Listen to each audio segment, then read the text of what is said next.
This is that space that's a little bit more of a living room vibe.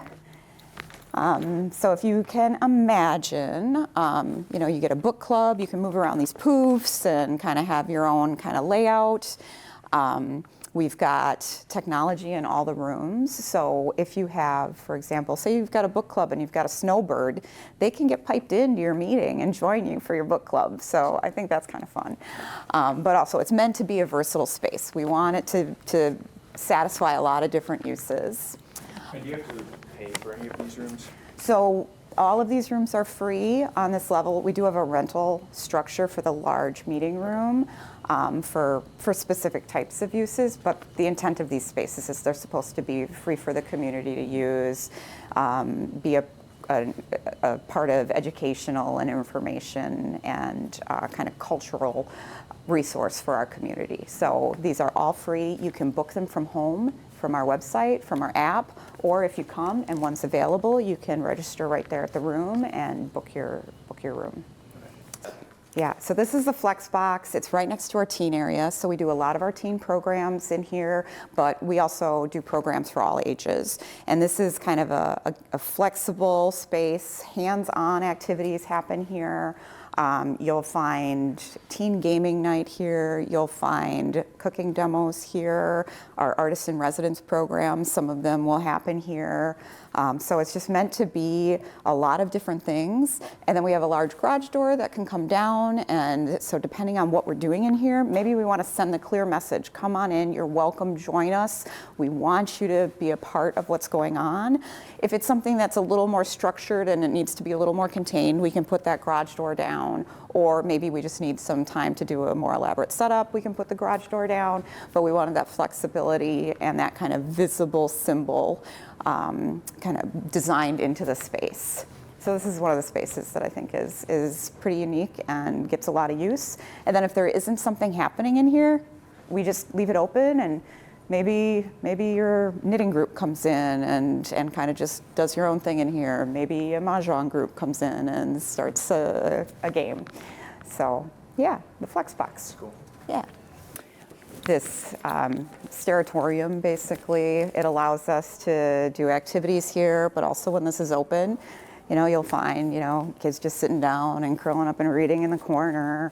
But school groups, we do concerts down here, and when there's a concert down here, you'll get this just really nice kind of music that travels through the library. It's not too intrusive, and it's another one of those things where you have kind of this invitation to come and join what's going on. So yeah, this is a space that works pretty great, but it's also kind of the portal to children's. So it sends kind of a clear message. You're heading somewhere different now, and heading to the children's area. The entire lower level is the children's area. And this is a space that, depending on the time of day, can get pretty wild. So the school group, I think, is pretty much gone. But we've got 2 programming rooms down here. We've got one where we do a lot of kind of traditional story time type of programming. And then another one on the other end where you'll find more like hands-on STEM programming, science-based things, crafts, messy stuff, glitter, glue, stuff like that. And then we've got our various collections, which are organized kind of in developmental stages around the area.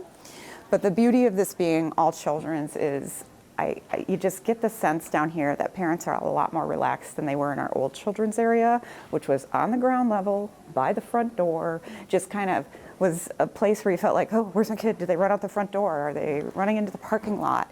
Here, you know where they are. They can kind of own the space, explore, and then you see parents just kind of interacting with other parents and starting to make connections, and how important that is for the parents to make those connections as well as for the children to have access to the resources here.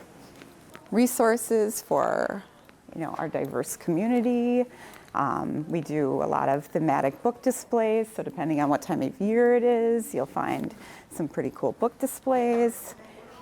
And then we've got this really great early childhood area over here. That's a long wonder zone. You've got reading nooks where kids can kind of curl up. So you'll see like siblings curled up in a reading nook, reading to each other. You'll find them playing with the different dramatic play tools that we have over here.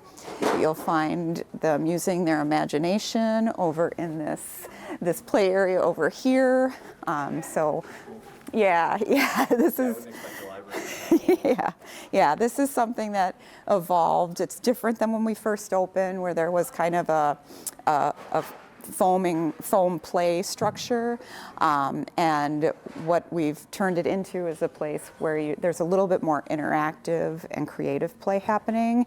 And so we see siblings working with each other to build tools. We see adults getting involved in helping build and problem solve. And these are on loan from the Building for Kids, but we are getting some of our own tools, and we're also looking at partnering with them in the future for other interactive exhibits here. So, yeah. This is on the upper level, you'll find our nonfiction, you'll find our local history collection, reference collection, our large Mary Beth Nienhuis community meeting room. We do a lot of different display, so we want people to browse and wander. And then we have our art gallery and co-working space as well. So kind of head down here and see what's going on in here. So this is a training this isn't a library event, so this is an organization that's booked our meeting room and is using that space. This is a space that can fit up to 300 people in its full capacity. And then this space out here is a nice kind of like reception area, welcome hall, pre-function space. And the room can be divided into 3 separate rooms. So you could have 100, 100, 100. And this was one of the kind of big needs in the community to have a space like this. We had a program room in the library before. It was down in the lower level, and it was smaller, lower ceiling, really not as functional.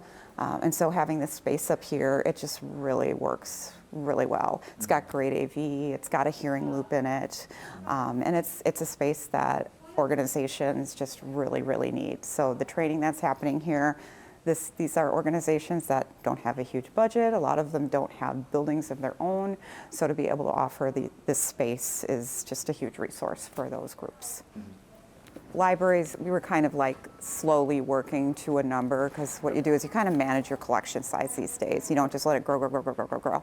You have tools for reports, so you can figure out what's being checked out, what's not. You know, just being checked out, that's not the only criteria of something sitting on the shelf. There's a historical value potentially that you'd maintain it, but this is a popular materials library, so we do kind of manage the collection size, and then there's always new stuff coming in. There's always books being published, and then there's always things that, you know, maybe you don't need that many copies of that, you know, Dan Sparks or James Patterson book anymore, and that helps make room for other titles. And then we sell those in our Friends of the Appleton Library book sale, which will be happening this month, our first one since the pandemic, actually. So we have a little book sale room that will be where the sale happens, and so that'll be another new thing that we haven't done yet in this building. Over here, they'll do 2 or 3 month stints with us, and when we're working with them, we give them space to exhibit their work. So this gallery wall right here exhibits our current artists in residence work, and then they are the ones who also do additional programming and classes. So you might find a class down on the learning stairs, you might find something in the flex box, but that's kind of another piece of our artists in residence program. And then we do a lot of face-out book display. We want people to browse. So, libraries that do face-out display, you can see it in their circulation. People love to be able to kind of browse by covers and kind of stumble on something that they were looking for. We have our U.S. Venture co-working space here. And this is a space that you don't need a reservation. You just come in and you use it. It's got kind of a little bit more of a kind of co-working professional vibe going on in here. So Trying to make sure the door shuts. So we've got folks working, we've got places where you can take calls quietly, you've got access into those wonderful study rooms right there. We do some one-on-one small business support. We have a partnership with the chamber, and so some of those interactions happen in here, but otherwise we can do kind of networking and other events in here as well. It's really a space that is meant to encourage you to wander around, discover, stumble on something that you didn't know you were going to find when you were here, and that could be a book on the shelf, or it could be a program or a service that you didn't know existed. So a lot of community organizations that are doing great things in the community use this space because it's an accessible space where they know that everybody feels welcome and that they can come in and use that space to continue to do their good work. So offering all those different types of spaces so people can learn from each other as much as they're learning from the resources on the shelf. So this is our maker/creator space. Like I said, we had in the lower level or the basement, we had space we started, it was about half this size.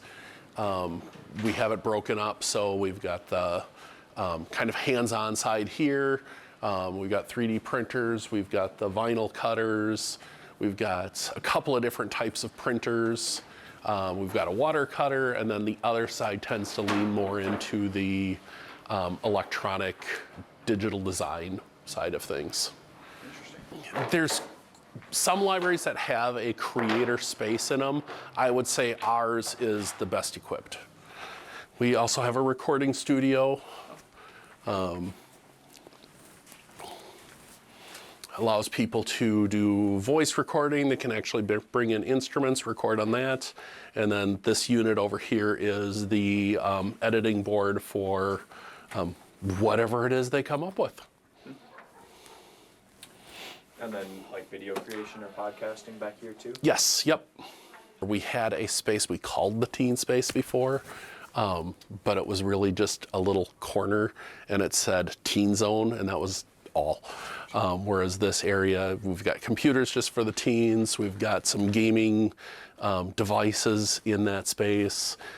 There's a lot of opportunities for them to do arts, crafts, things like that. So this space, this actually used to be a staff work area, and we opened it up. It's meant to be a kind of an open story time space. We actually haven't used it for that because too many people show up for our story times. We can't fit them all in here, so we have to take that downstairs.